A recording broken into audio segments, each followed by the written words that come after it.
everybody, this is John for Pioneer Nexus MTG, coming at you with one of our final videos on the Mono Green kind of teaching series. That is how to execute the infinite combo, particularly Magic Online, as well as explaining the theories and different scenarios with which you can do it. Now, Alexander Hayne does a much better job of explaining the more advanced theories of what goes on, but he expects you to have a certain knowledge of what goes on with the basics. This video is more about the basics, the different scenarios with which you can do the infinite combo that I believe Kannister discovered. But the basics of that combo involve the card Pestilent Cauldron and going infinitely milling your opponent.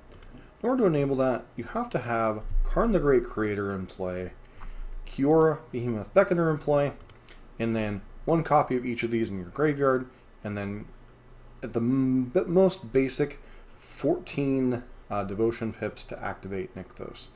So basically what happens is you have to have 4 for Karn, 3 for Kiora, 5 for Restorative Burst, 2 for Nykthos. So 14 mana with 1 copy of each in play, 1 copy of each in the graveyard. You can do this kind of infinite loop where you're playing a Karn, a Kiora, fetching Restorative Burst, picking up the other 2 copies, untapping Nykthos, playing Karn, fetching Pestilent Cauldron again, and kind of going infinite from there. Now there are other scenarios with which you can combo. There are some easier setups that we'll talk about, and basically this is going to boil down into 3 different scenarios. The first one is the normal combo. Second one is the combo with the Chain Veil, which makes it significantly easier, and then the third version is the combo with Teferi Who Slows the Sunset, which is kind of its own different animal. But that's kind of the basics of the combo. The rest of the sideboard cards that you need to know in relation to the combo: Treasure Vault enables you to produce black mana for the front side of Pestilent Cauldron. Heart of Kiran can help reduce the number of copies of Karn and Kiora you need in play. And then finally the Chain Veil is a key card in making the combo a little bit easier to happen. Other cards that can be relevant to the combo, especially on Magic Online, are cards like Cityscape Leveler, Transmogrifying Wand, and the Filigree Silex. We'll cover those in a little bit of a separate part of the video, but these are the main 4 you have to worry about: the Chain Veil, Heart of Kiran, Treasure Vault, and Pestilent Cauldron. Alright, starting for the first combo scenario, you have both Karn and Kiora in play. You have 14 devotion, so you check all the boxes in terms of setup in play. You have 12 plus devotion for Nykthos, you have a Nykthos in play, you have a Karn, you have a Kiora, you have a Kiora in your hand, you have a Karn in the graveyard, so you have 2 copies of Karn, 2 copies of Kiora, and the requisite amount of mana. Now, we could take this a different route, we could go get the Chain Veil and stuff, but this is explaining the most simplistic version of the combo, especially if you're playing on something like Explorer, which doesn't have access to the Chain Veil yet. So, you start, obviously, by activating Nykthos, go and grab Restorative Burst, or, in this case, Pestilent Cauldron. You then activate, do this, continue, get a ridiculous amount of mana, play your second Kiora, keeping obviously the one that you can activate, and then continue to make an absurd amount of mana, and then go ahead and cast Restorative Burst, picking up both Karn and Kiora. And then from there, you just kind of repeat this process until you gain an absurd amount of life. One thing you want to make sure to do is that you have a land drop to be able to play Treasure Vault. You just continue this loop. We'll do a couple more iterations of it. Playing Karn, obviously. Karn, keep the Karn. Hold up the exile because you're going to be constantly getting cards out of exile. And then play Kiora. Keep the one you can activate. Untap Nykthos. Yada, yada, yada. So then you cast Restorative Burst, picking up the combo again. And then each time doing this, netting mana, continuing through the thing. Eventually what you do is you get your copy of the Treasure Vault, which is right here. Sacrifice it for X treasure tokens, including getting black mana, and then the front side of Pestilent Cauldron Each opponent mills cards equal the amount of life you've gained this turn. This allows you to mill your opponent out. Now there are other scenarios that you can set up, but once again we'll talk about those later. This is the most basic version of the combo without any other cards involved from your sideboard, like Heart of Kiran or the Chain Veil. So this is a scenario to set up combo version number 2, and that is with the Chain Veil. So right now you currently have 6, 7, 8, 9, 10 pips of Devotion in play. So what you can do is, obviously, play Karn, activate, go get your copy of the Chain Veil. Now the Chain Veil is interesting in what it does. At the beginning of your end step, you didn't activate ability of the Planeswalker, you lose 2 life, whatever. 4 tap for each Planeswalker you control. You may activate each one of its loyalty abilities once this turn, as though none of its loyalty abilities have been activated this turn. This does not only count for copies that are currently in play, this is for the rest of the turn, which is relevant for how the rest of the combo sets up. Obviously cast it,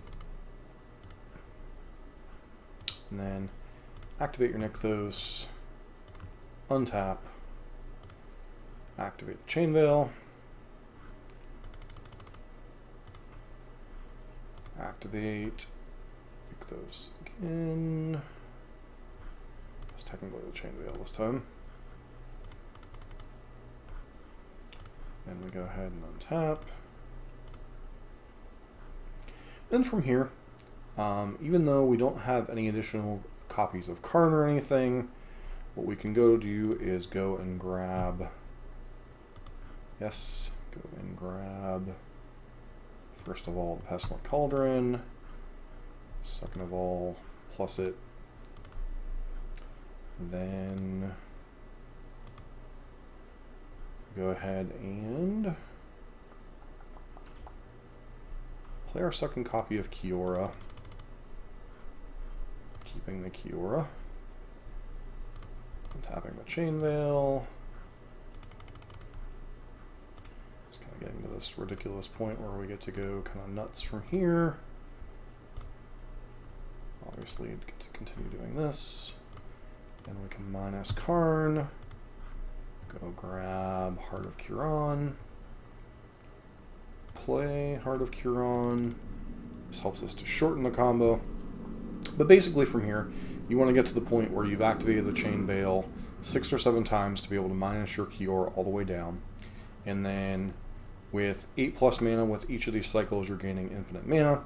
And then you can do the combo however which you choose, either through killing through Restorative Burst, infinite mana stone burning your opponent to all their relevant cards, etc. There are many different lines you can take, but the 2 most easiest ones, although being very click intensive, are Pestilent Cauldron, mill your opponent out, or Stone Brain, take all your opponent's relevant cards. You can also potentially neuter your opponent's board with Transmogrifying Wand, Filigree Silex, and then attack in with a bunch of things. So once you kind of get to this point, what you can continue to do from here is untap the Chain Veil, activate it again,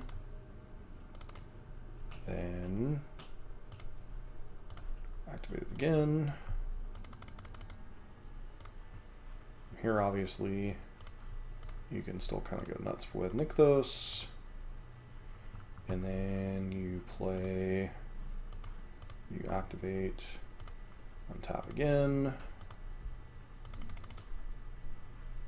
play Restorative Burst, picking up Karn and that.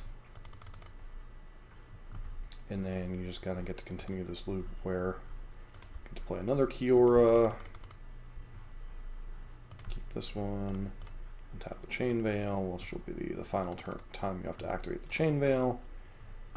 And then get to untap, and then at this point you have infinite mana, a Karn, a way to activate it enough times, either through minusing through Heart of Kiran or just plussing and minusing, going and getting whatever relevant cards out of your sideboard. Now this is where I talked about things like Transmogrifying Wand being relevant, as well as copies of Filigree Silex. So this I learned from actually watching the video that I mentioned earlier. Transmogrifying Wand, turn all your opponent's creatures into Oxen, and then Filigree Silence to blow them all up. But basically from here, once you've reached an infinite status, and with the Chain Veil, you only need 8 devotion as opposed to 12, or sorry, 14 with the combo, 3, 4, 5, 2. With the Chain Veil, you only need 8, particularly if you already have Karn in play. So it does dramatically reduce the amount of devotion pips you need. So for the standard combo, 2 Kiora, 2 Karn, 14 devotion, Chain Veil, 1 or 2 Kioras really doesn't matter. Usually 2 is better. 1 copy of Karn, and then go get the Chain Veil kind of combo off from there. There is one other version that we'll talk about in 1 second. Alright, now this version doesn't usually require this big of a board state, but it did take me this long to find a game where I could actually get Teferi into play. So what happens with this one is Teferi Who Slows the Sunset plus 4 mana is infinite with the Chain Veil. So how this works is you untap and then obviously play Karn. So you still need a lot of the same key players. You still need a Karn and a Kiora, or at least a Karn initially. Kiora is not necessarily relevant in this particular version of the combo. You go and get the Chain Veil. Play the Chain Veil. And then activate it. From here, you can tap that, and tap that, and tap that, and then just combo from here. So if you have a way to generate up to 4 mana from a land and a creature, you can go infinite with Teferi Who Slows the Sunset. The way this works is 4 mana, activate the Chain Veil, untap, 4 mana, etc. So it requires 6 devotion technically, just to keep the 4 going for the net 4 of Nykthos, etc. You can have a couple copies of Wolfwillow Haven on a forest and kind of continue the loop. But basically, you just do that, activate Nykthos, untap, untap, untap, and then you kind of get to go, obviously, nuts from there. So, and obviously activate, and then click through everything. And since Teferi is gaining you life along the way, you know, you won't have to go through the Restorative Burst loop.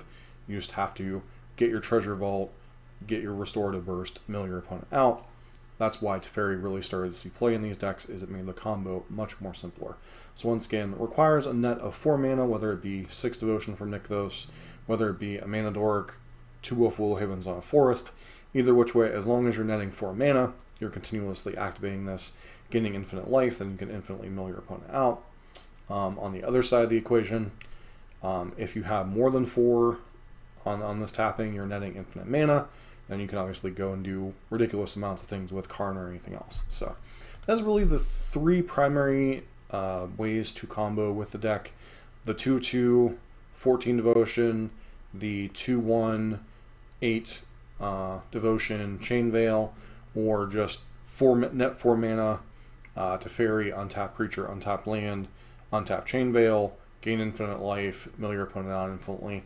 It's really the basics of the 3 different ways you can combo. Now, not all versions of Mono Green obviously play Teferi. Some versions only play like 1 or 2. I decided to play 2 in this variant just simply so I could see Teferi more often, just for the purposes of this video.